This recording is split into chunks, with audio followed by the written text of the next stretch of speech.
മലപ്പുറത്ത് ഏതാനും ദിവസങ്ങൾക്ക് മുൻപ് ഉണ്ടായ യുവാവിൻ്റെ മരണം നിപ്പ വൈറസ് മൂലമാണ് എന്നുള്ളത് സ്ഥിരീകരിച്ചിരുന്നു കഴിഞ്ഞ ദിവസം. അതിനുശേഷം കോഴിക്കോട് മെഡിക്കൽ കോളേജിൽ ഇതിൻ്റെ പരിശോധന നടത്തി പോസിറ്റീവാണെന്ന് കണ്ടെത്തിയപ്പോൾ തന്നെ സ്റ്റേറ്റ് പ്രോട്ടോകോൾ നിലവിൽ അതിനനുസരിച്ചിട്ടുള്ള നടപടികൾ സ്വീകരിച്ചിരുന്നു. അപ്പോൾ ഇന്നലെ നിങ്ങളെല്ലാവരെയും അറിയിച്ചതുപോലെ 175 പേരാണ് സമ്പർക്ക പട്ടികയിൽ ഇപ്പോൾ ഉള്ളത്. 13 സാമ്പിളുകൾ പരിശോധിച്ചത് നെഗറ്റീവാണ്. അതിനുശേഷം ഇന്ന് ഹൈ റിസ്ക് കാറ്റഗറിയിൽ ഉൾപ്പെട്ടിട്ടുള്ളത്, അതായത് ഹയസ്റ്റ് റിസ്ക് ഉള്ളതായിട്ട് കണ്ടെത്തിയിട്ടുള്ളത് 26 പേരെയാണ്. അപ്പോൾ നിപ്പയെ സംബന്ധിച്ചിടത്തോളം, നിപ്പ വൈറസ് രോഗബാധയെ സംബന്ധിച്ചിടത്തോളം തീവ്രമായ രോഗലക്ഷണങ്ങൾ ഉണ്ടാകുന്ന സമയത്താണ് രോഗവ്യാപനം ഉണ്ടാകുന്നുണ്ടെങ്കിൽ അതിനുള്ള സാധ്യതയുള്ളത്. അപ്പോൾ 8-9 ദിവസങ്ങളിലാണ് ഏറ്റവും കൂടുതൽ തീവ്രമായ രോഗലക്ഷണങ്ങൾ ഉണ്ടായിരുന്ന ദിവസങ്ങൾ, 7, 8, 9. അപ്പോൾ ആ ദിവസങ്ങളിൽ ഏറ്റവും ക്ലോസ് കോണ്ടാക്റ്റായിട്ട് ഉണ്ടായിരുന്നവർ, അവർക്കാണ് കൂടുതലായിട്ട് സാധ്യത ഉള്ളത്. അപ്പോൾ അതിനനുസരിച്ചിട്ടാണ് ഈ ഹയസ്റ്റ് റിസ്ക്, ഹൈ റിസ്കിൽ തന്നെ ഒന്നുകൂടി ഫിൽട്ടർ ചെയ്ത് ഹയസ്റ്റ് റിസ്ക് ആയിട്ടുള്ളവരെ കണ്ടെത്തിയിട്ടുണ്ട്. അത് 26 പേരാണ്. ആ 26 പേർക്ക് ആവശ്യമായിട്ടുള്ള പ്രതിരോധ മരുന്നുകൾ ഉൾപ്പെടെ നൽകുന്ന നടപടികളും സ്വീകരിച്ചിട്ടുണ്ട്. ഇതുമായി ബന്ധപ്പെട്ട് ഇതിനോടകം തന്നെ പറഞ്ഞിട്ടുള്ളതുപോലെ പൊതുജനാരോഗ്യ പ്രവർത്തനങ്ങളുടെ ഭാഗമായി ഫീൽഡിൽ മെഡിക്കൽ ഓഫീസർ ഉൾപ്പെടെ മറ്റ് പൊതുജനാരോഗ്യ പ്രവർത്തകർ ഉൾപ്പെടെ ആശമാർ വരെ അവർ നടത്തിയൊരു ഇടപെടലിൻ്റെയൊക്കെ ഭാഗമായി അന്ന് തന്നെ 8-ാം തീയതി തന്നെ അവിടെ ഫീവർ സർവേ നടത്തിയിരുന്നു. അപ്പോൾ ഇത് സംബന്ധിച്ച് നിലവിൽ ആശങ്കപ്പെടേണ്ട സാഹചര്യമില്ല. ഒരു രോഗവ്യാപനമില്ല എന്നുള്ളത് ഉറപ്പാക്കുന്നതിന് വേണ്ടിയിട്ടാണ് നമ്മൾ ശ്രമിക്കുന്നത്. രണ്ടാമതൊരാൾക്ക് രോഗമുണ്ടോ, ഉണ്ടെങ്കിൽ അത് നമുക്ക് കണ്ടെത്തേണ്ടതായിട്ടുണ്ട്. രോഗവ്യാപനം തടയേണ്ടതായിട്ടുണ്ട്. അപ്പോൾ അതിനു വേണ്ടിയിട്ടുള്ള പരിശ്രമമാണ് ഇപ്പോൾ ആരോഗ്യ വകുപ്പ് നടത്തുന്നത്.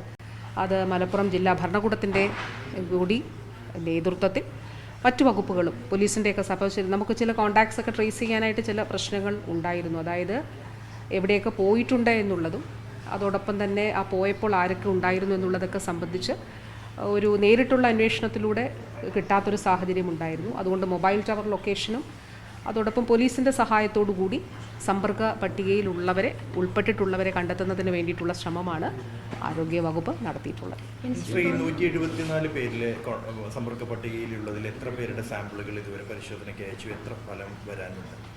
നമുക്ക് ഇന്നലെ പരിശോധിച്ചത് 13 സാമ്പിളുകളാണ്. 13 സാമ്പിളുകളും നെഗറ്റീവാണ്. അപ്പോൾ നമ്മളിതിൽ പരിശോധിക്കുന്നത് 2-3 കാര്യങ്ങൾ ഇതിൻ്റെ ഭാഗമായിട്ടുണ്ട്. ഒന്ന്, ഈ സമ്പർക്ക പട്ടികയിലുള്ള ഹൈ റിസ്ക് ആയിട്ടുള്ളവരുടെ സാമ്പിളുകളാണ് നമ്മൾ എടുക്കുക. ഇനി സമ്പർക്ക പട്ടികയിലുള്ള ആർക്കെങ്കിലും അതിൻ്റെ ഒരു സെക്കൻഡറി കോൺടാക്റ്റും ആകട്ടെ, സെക്കൻഡറി കോൺടാക്റ്റിലുള്ളവർക്കും രോഗലക്ഷണങ്ങൾ ഉണ്ടെങ്കിൽ എല്ലാവരുടെ സാമ്പിളും എടുക്കും.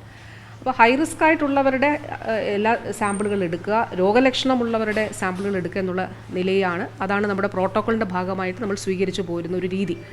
ഇന്നലെ 13 പേരുടെ സാമ്പിളുകളാണ് എടുത്തത്. അതിൽ ഹയസ്റ്റ് റിസ്ക് ഉള്ളവരുണ്ട്, ചിലർക്ക് ചെറിയ തൊണ്ടവേദന, പിന്നെ ഹൈ റിസ്ക് കോൺടാക്റ്റ് ആയിട്ടുള്ളവർക്ക് സ്വാഭാവികമായിട്ടുണ്ടാകുന്നൊരു ഭയവും ഉണ്ട്. അപ്പോൾ അതിൻ്റെ അടിസ്ഥാനത്തിൽ അസിംറ്റമാറ്റിക് ആയിട്ടുള്ളവരും ഈ 13 പേരുടെ ലിസ്റ്റിൽ ഉൾപ്പെട്ടിട്ടുണ്ട്. അപ്പോൾ അവരുടെ 13 പേരുടെയും സാമ്പിളുകൾ മഞ്ചേരി മെഡിക്കൽ കോളേജിലാണ് പരിശോധിച്ചത്. അത് നെഗറ്റീവായിട്ട് വന്നിട്ടുണ്ട്.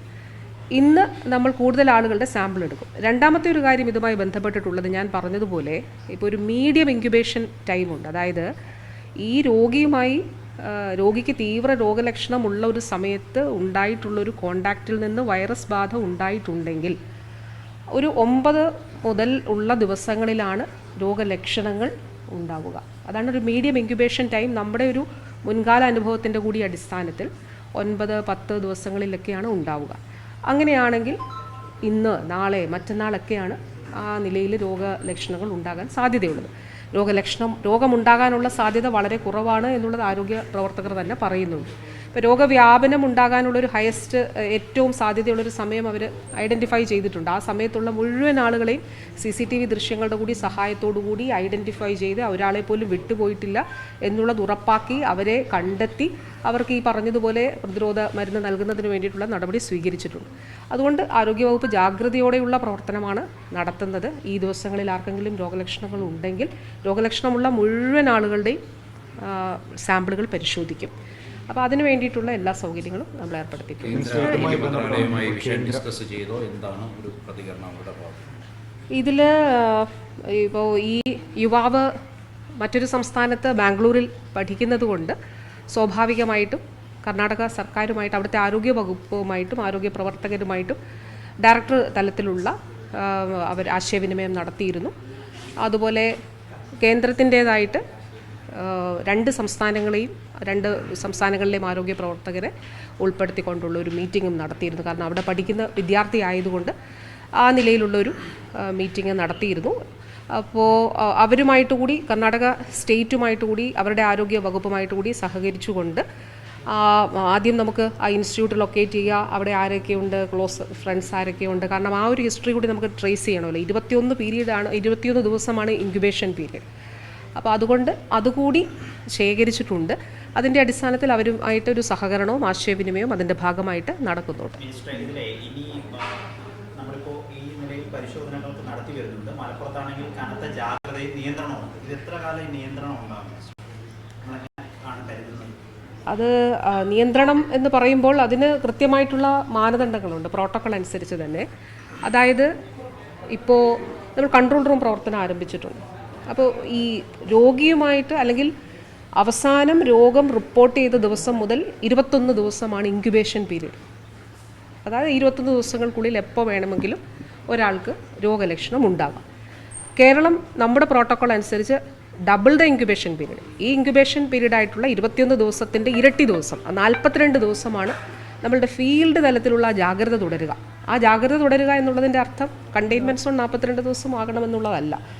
അപ്പോൾ അത് നമ്മൾ ഗ്രാജുവലി സാവധാനം ഇപ്പോൾ പരിശോധന, ഇപ്പോൾ ഹൈ റിസ്ക് കോൺടാക്റ്റിലുള്ളവരുടെയൊക്കെ സാമ്പിളുകൾ പരിശോധിച്ചു. അവരുടെ ഈ ഞാൻ നേരത്തെ പറഞ്ഞ മീഡിയ ഇൻക്യുബേഷൻ്റെ രോഗം വരാൻ സാധ്യതയുള്ളൊരു സമയമൊക്കെ കഴിഞ്ഞിട്ടുണ്ടെങ്കിൽ സ്വാഭാവികമായിട്ടും അതിനനുസരിച്ചിട്ടുള്ള ഇളവുകൾ അതിനനുസരിച്ച് നൽകും.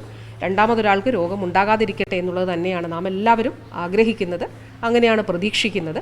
അപ്പോൾ അതിനനുസരിച്ച് സ്വാഭാവികമായിട്ട് ഇനിയുള്ള സാമ്പിളുകൾ കൂടി പരിശോധിക്കുന്നതിൻ്റെ അടിസ്ഥാനത്തിലായിരിക്കും ഈ കാര്യങ്ങൾ നിശ്ചയിക്കപ്പെടുക. മിനിസ്റ്റർ, ഈ മങ്കി പോക്സ് സംശയത്തിൽ ഒരാൾ മഞ്ചേരി മെഡിക്കൽ കോളേജിൽ ചികിത്സയിലുണ്ടെന്നാണ്. അപ്പോൾ അതിൻ്റെ കൂടുതൽ എന്തെങ്കിലും? ദുബൈയിൽ നിന്ന് നാട്ടിലെത്തിയ ഒരു യുവാവിനാണ് ഈ രോഗലക്ഷണങ്ങൾ ഉള്ളത്. അപ്പോൾ വന്നതിന് ശേഷം ഈ ഒരു സംശയം ഉണ്ടായിരുന്നത് കൊണ്ട് തന്നെ അദ്ദേഹം വീട്ടിൽ കുടുംബാംഗങ്ങളോടും ഒരു വേറെ റൂമിലാണ് അദ്ദേഹം കഴിഞ്ഞത്, പ്രത്യേക ടോയ്ലറ്റാണ് ഉപയോഗിച്ചത്. അപ്പോൾ ഈ ഒരു സംശയം ഉണ്ടായിരുന്നത് കൊണ്ട് അദ്ദേഹം അതിനനുസരിച്ചിട്ടുള്ള ഒരു പ്രിക്കോഷൻ സ്വീകരിച്ചിരുന്നു. അപ്പോൾ ഇപ്പോൾ മഞ്ചേരി മെഡിക്കൽ കോളേജിലാണ് ഉള്ളത്. അദ്ദേഹത്തിൻ്റെ സാമ്പിൾ പരിശോധനയ്ക്ക് അയച്ചിട്ടുണ്ട്. അപ്പോൾ ആ പരിശോധനാ ഫലം വന്നാൽ ഉടൻ തന്നെ കാര്യങ്ങൾ അറിയിക്കുന്നതാണ്. ഇതുമായി ബന്ധപ്പെട്ടാണ് കേന്ദ്ര ആരോഗ്യമന്ത്രിയെ കാണാനുള്ളത്. കേന്ദ്ര ആരോഗ്യമന്ത്രിയുമായി നേരത്തെ തന്നെ അപ്പോയിൻമെൻ്റ് എടുത്ത് വന്നതാണ്. പുതിയ കേന്ദ്ര ആരോഗ്യമന്ത്രി വന്നതിന് ശേഷം കത്തിലൂടെയാണ് ആശയവിനിമയം നടത്തിയിട്ടുള്ളത്. അപ്പോൾ നേരിട്ട് അദ്ദേഹത്തെ കാണുന്നതിനും സ്വാഭാവികമായി നമുക്ക് ആരോഗ്യവകുപ്പുമായി ബന്ധപ്പെട്ടിട്ടുള്ള ചില കാര്യങ്ങൾ ചർച്ച ചെയ്യുന്നതിനും വേണ്ടിയിട്ടാണ് എത്തിയിട്ടുള്ളത്. അപ്പോൾ ഇന്നിപ്പം അദ്ദേഹത്തിൻ്റെ അപ്പോയിൻമെൻറ്റ് നമുക്ക് നേരത്തെ ലഭിച്ചത് ഇന്ന് ഉച്ചയ്ക്കാണ്. അപ്പോൾ അതിനനുസരിച്ചിട്ട് അദ്ദേഹത്തെ കാണും. തീർച്ചയായിട്ടും നിപ്പ സംബന്ധിച്ചിട്ടുള്ള നിപ്പയുടെ ഒരു കേസ് റിപ്പോർട്ട് ചെയ്ത സാഹചര്യത്തിൽ ആ കാര്യങ്ങളും തീർച്ചയായിട്ടും ചർച്ച ചെയ്യും. അതോടൊപ്പം കേരളത്തിൻ്റെ മറ്റു കാര്യങ്ങൾ കൂടി ബഹുമാനപ്പെട്ട കേന്ദ്ര ആരോഗ്യ മന്ത്രിയുമായി സംസാരിക്കും. ഈ മീറ്റിംഗ് കഴിഞ്ഞിട്ട് ഞാൻ സംസാരിച്ച കാര്യങ്ങളെക്കുറിച്ച് പറയുന്നതായിരിക്കും. കേന്ദ്രത്തിന്റെ ചില നിർദ്ദേശങ്ങളും നടപടികളും നമ്മൾ എതിർക്കുകയാണല്ലോ. അപ്പോൾ ആ കാര്യങ്ങൾ കൂടി ചർച്ചയ്ക്ക് വരുന്നുണ്ടോ? പ്രത്യേകിച്ച് അവരുടെ ചില പബ്ലിസിറ്റി ചെയ്യണം എന്നുള്ള നിർദ്ദേശങ്ങളൊക്കെ നമ്മൾ അംഗീകരിക്കും എന്നുള്ള കാര്യത്തിലൊക്കെ തർക്കം ഉണ്ടായിരുന്നു. അല്ല, അതൊക്കെ നമ്മൾ പരിഹരിച്ചല്ലോ. അതായത് നമുക്കത് കോബ്രാൻഡിങ് സംബന്ധിച്ച കാര്യങ്ങളൊക്കെ ആയിരുന്നു. ആ കാര്യങ്ങളൊക്കെ പരിഹരിച്ചിട്ടുള്ള നടപടികളാണ്, ആശയവിനിമയം നടത്തി അത് പരിഹരിച്ചിട്ടുള്ള നടപടികളാണ് സ്വീകരിച്ചിട്ടുള്ളത്. പുതിയ കേന്ദ്ര ആരോഗ്യ മന്ത്രി വന്നതിന് ശേഷം നമുക്ക് ഈ വർഷത്തെ NHM ഫണ്ടൊക്കെ റിലീസ് ചെയ്തിട്ടുണ്ട്. അപ്പോൾ സ്വാഭാവികമായിട്ടും കേരളത്തിന് നല്ല പ്രതീക്ഷയാണുള്ളത്. ഞാൻ എന്തൊക്കെ കാര്യങ്ങൾ സംസാരിച്ചു എന്നുള്ളത് തീർച്ചയായിട്ടും അദ്ദേഹവുമായിട്ടുള്ള കൂടിക്കാഴ്ചയ്ക്ക് ശേഷം അറിയിക്കുന്നതാണ്.